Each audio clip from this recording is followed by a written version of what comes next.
পরবর্তী ব্রেকিং নিউজের দিকে নজর রাখবো। হাইকোর্টে পার্থ চ্যাটার্জির জামিন মামলা, আদালতের দৃষ্টি আকর্ষণ আইনজীবীর।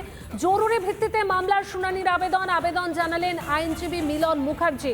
বৃহস্পতিবার দুপুর 2টায় মামলার শুনানির সম্ভাবনা রয়েছে।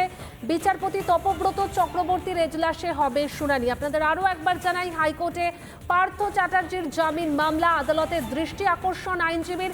জরুরি ভিত্তিতে এই মামলার শুনানির আবেদন। উল্লেখ আপনারা ইতিমধ্যেই জানেন, পার্থ চ্যাটার্জির বান্ধবী অর্পিতা মুখোপাধ্যায় তিনি জামিন পেয়ে গেছেন। হাইকোর্টে পার্থ চ্যাটার্জির জামিন মামলা, আদালতের দৃষ্টি আকর্ষণ আইনজীবীর। জরুরি ভিত্তিতে মামলার শুনানির আবেদন জানালেন আইনজীবী মিলন মুখার্জি। বিচারপতি তপব্রত চক্রবর্তীর এজলাসে হবে এই শুনানি বৃহস্পতিবার দুপুর 2টায় মামলার শুনানি হওয়ার সম্ভাবনা রয়েছে। হাইকোর্টে পার্থ চ্যাটার্জির জামিন মামলা, সেখানে আদালতের দৃষ্টি আকর্ষণ করা হয়েছে আইনজীবীর তরফে। জরুরি ভিত্তিতে এই মামলার শুনানির আবেদন। এই মুহূর্তে আরো একটি ব্রেকিং উঠে আসছে। আপনারা জানেন, গতকাল থেকে আমরা সেই খবর দেখাচ্ছি। এই মুহূর্তে তৃণমূলের নেতা, অর্থাৎ তৃণমূলের জেলা পরিষদের সদস্যার স্বামী, তিনি গ্রেপ্তার হয়েছেন দেশ বিরোধী কাজের জন্য। তিনি বিস্ফোরক রেখেছিলেন তার বাড়িতে। তিনি এমন কাগজপত্র রেখেছিলেন যে কাগজপত্র চুরি গিয়েছিল, যে কাগজপত্র একটা সাধারণ মানুষের বাড়িতে রাখা সম্ভব নয়। দেশ বিরোধী কাজে যুক্ত থাকার অভিযোগে গ্রেপ্তার তৃণমূলের পঞ্চায়েত সমিতির সদস্যার স্বামী। ধৃত শাসক নেতার নাম ফ্রান্সিস এক্কা।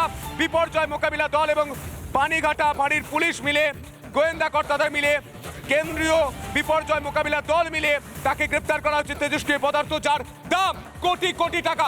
রণজিৎ রয়েছে সরাসরি। রণজিৎ, সকালেই তোমার সঙ্গে কথা হচ্ছিল। এই তৃণমূল পঞ্চায়েত সমিতির যিনি সদস্য রয়েছেন, তিনি ঠিক কি বলছেন আমি জানতে চাই। তার স্বামী এত বড় ঘটনা ঘটিয়েছে, তিনি কি কিছুই জানতেন না? কিছুই জানতেন না, যা না জেনেও না জানার ভান করছেন। কি বলছেন?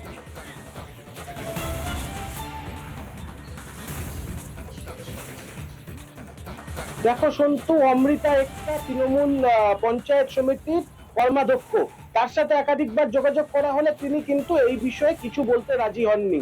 অন্যদিকে গোয়েন্দা সূত্র মারফত আমাদের কাছে যে খবর ইমিডিয়েটলি এসে পৌঁছচ্ছে, সেই সূত্র অনুযায়ী ফ্রান্সিস একটা, অমৃতা একটার স্বামী, যাকে গ্রেপ্তার করা হয়েছে দেশ বিরোধী কার্যকলাপের জন্য, যার হেফাজত থেকে উদ্ধার হয়েছে ক্যালিফোর্নিয়াম।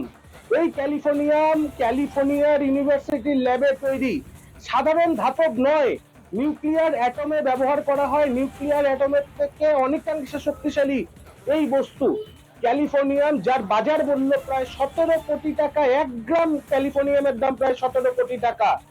এই 17 কোটি টাকার ক্যালিফোর্নিয়াম যখন উদ্ধার হলো, পরবর্তীতে কেন্দ্রীয় সংস্থার একাধিক এজেন্সি এই ফ্রান্সিস একটাকে নিজেদের হেফাজতে নিতে চায় এবং তার সাথে কথা বলতে চায়, এবং কিভাবে তার হাতে এসে পৌঁছলো, আসল কি উদ্দেশ্য ছিল এই ক্যালিফোর্নিয়ামকে নিয়ে, সে সমস্ত কিছু কিন্তু কেন্দ্রীয় সরকারের যে সমস্ত এজেন্সিগুলি রয়েছে তারা জানতে চায়। পাশাপাশি আর্মি ইন্টেলিজেন্সের কর্তারা কিন্তু ফ্রান্সিস এক্কার সাথে কথা বলতে চায়, কোথা থেকে তার হাতে আসলো এই ক্যালিফোর্নিয়াম। কারণ সাধারণ ধাতব তো নয়, যেখানে সেখানে কিনতে পাওয়া যায় না। শুধুমাত্র এই বিষয়গুলি নিয়ে যে সমস্ত অ্যাটমিক সেন্টারগুলি রয়েছে কিংবা ডিফেন্সের রিসার্চ অর্গানাইজেশন রয়েছে, তারা এই সমস্ত জিনিস নিয়ে কাজ করে।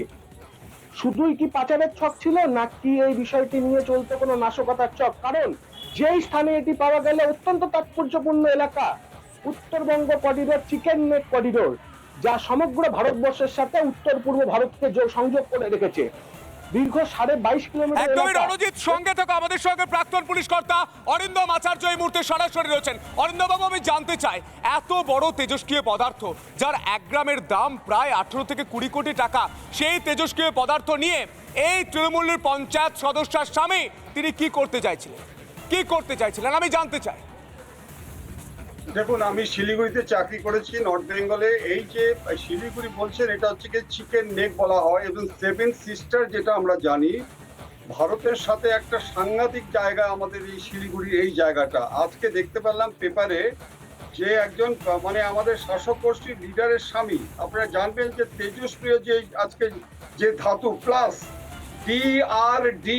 ডিআরডিও মানে কিন্তু ডিস্ট্রিক্ট রুরাল ডেভেলপমেন্ট এজেন্সি নয় ভাই, এটা হচ্ছে ইম্প্রোভাইজড এক্সপ্লোসিভ ডিভাইস।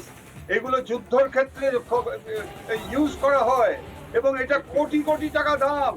এটা তদন্ত করবে, নিশ্চয়ই তদন্ত হবে, সত্য জিনিস জানা যাবে। কিন্তু আমি কিন্তু একজন সাধারণ নাগরিক হিসাবে বলছি, এই তদন্ত কিন্তু NIA, ন্যাশনাল ইনভেস্টিগেশন এজেন্সিকে আমি ইমিডিয়েট দিয়ে দেওয়া উচিত।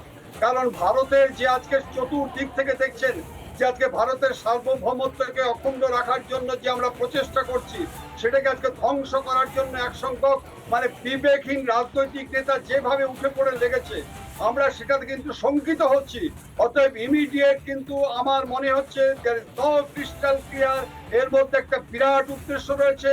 এর মধ্যে আমার মনে হচ্ছে ISI থেকে শুরু করে লস্কর-ই তৈবা থেকে শুরু করে পাকিস্তানের সমস্ত যা উগ্রপন্থী বলছেন, সন্ত্রাসবাদী বলছেন, তাদের সাথে যোগ থাকতেও পারে। ভয় করছে, গোটা বাংলার মানুষের ভয় করা উচিত, কারণ এই ভয়টা আমরা পাচ্ছি এই কারণে এত তেজস্ক্রিয় পদার্থ তার বাড়ি থেকে উদ্ধার হচ্ছে, যার দাম এত, যাকে নিয়ে এত কিছু করা যায়, এবং যে জায়গা থেকে উদ্ধার হচ্ছে আপনি যেমনটা বললেন, সেই জায়গা থেকে 7 সিস্টার লক করে দেওয়া যায়, সেই জায়গায় এই উদ্ধার হচ্ছে, এর রেসপন্সিবিলিটি নিতে হবে। তার স্ত্রী তিনি কোনো কথা বলছেন না। আচ্ছা, আমি আপনাকে একটা কথা বলছি যে হাসিমারা, হ্যালো হ্যালো শোনা যাচ্ছে, বলুন। হ্যালো, হাসিমারাতে শোনা যাচ্ছে, আমরা অরিন্দম যখন বাবু। চাকরি করেছি তখন দেখেছিলাম যে হাসিমারাতে খুব সুন্দর, কিন্তু পরবর্তীকালে আপনি জানেন যে হাসিমারাতে যে নাকি প্লেনগুলো এসেছিল টেস্টিং এর সময় জানা যায় যে ওখানে রোহিঙ্গাদের একটা ফ্রি একটা অ্যাক্সেস হয়ে গেছে এবং থাকার জায়গা করেছিল। Due to the prompt intervention of military and local administration বাধ্য হয়েছিল তাদের বিরুদ্ধে অ্যাকশন নেওয়ার জন্য। আমার প্রশ্ন, আপনারা জানেন, যারা একটু খোঁজ খবর রাখেন, আপনারা জানেন যে হাসিমারাটা ভারতীয় আজকে যে সৈন্যবাহিনীর ক্ষেত্রে, বিমান বাহিনীর ক্ষেত্রে কত ইম্পর্টেন্ট প্লেস, এবং সেখানে পর্যন্ত আজকে হাসিমারাতে আজকে রোহিঙ্গাদের যুক্ত। সম্প্রতি যে লোকসভায় দেখলাম 3 কোটি রোহিঙ্গা বাংলাদেশিরা আজকে ঢুকে পড়েছে ওয়েস্ট বেঙ্গল, আজকে ত্রিপুরা, আসাম, মেঘালয় এবং ঝাড়খণ্ড। এটা হচ্ছে তার রেজাল্ট। এই পশ্চিমবঙ্গকে যাতে করছে, নিশ্চয়ই প্রশাসন ব্যবস্থা নিচ্ছে। তাহলে এত বড় একদমই অরিন্দম বাবু, এগুলো ভাবনার, এগুলো চিন্তার, এগুলো ভয়ের, এগুলো নিয়ে রিপাবলিক বাংলা খবর করছে। এই কারণেই মানুষের স্বার্থে আমরা দেখতে পাচ্ছি কি হতে পারতো এই ঘটনা। আমরা কথা বলেছিলাম, আপনাকে অসংখ্য ধন্যবাদ আমাদের সময় দেওয়ার জন্য। আমরা কথা বলেছিলাম প্রাক্তন ইন্টেলিজেন্স কর্তার সঙ্গে কথা বলেছিলাম, দীপাঞ্জন চক্রবর্তীর সঙ্গে। তিনি ঠিক কি বলেছেন শুনবো। বাংলার মানুষ যা চাইছে বাংলার মানুষ তাই পাচ্ছে। শাসক দলের লোকরাও তো বলে বেড়াচ্ছে না যে 6-0 হয়েছে উপনির্বাচনে। তো বাংলার মানুষ যদি চায় যে বাংলা থেকে সারা ভারতবর্ষে দেশ বিরোধী শক্তি রপ্তানি করতে, বাংলা ধীরে ধীরে হাতের বাইরে চলে যাচ্ছে। ভয়ঙ্কর দিন আসছে বাংলার জন্য। তো বাংলাকেই জানতে করতে হবে, বাংলার মানুষকে সিদ্ধান্ত নিতে হবে। নানা ধরনের কন্টেন্ট দেখার জন্য লাইক করুন, শেয়ার করুন আমাদের ফেসবুক পেজ, সাবস্ক্রাইব করুন আমাদের ইউটিউব চ্যানেল। পাশাপাশি অন্যান্য ব্রেকিং নিউজের জন্য অবশ্যই চোখ রাখুন রিপাবলিক বাংলায়।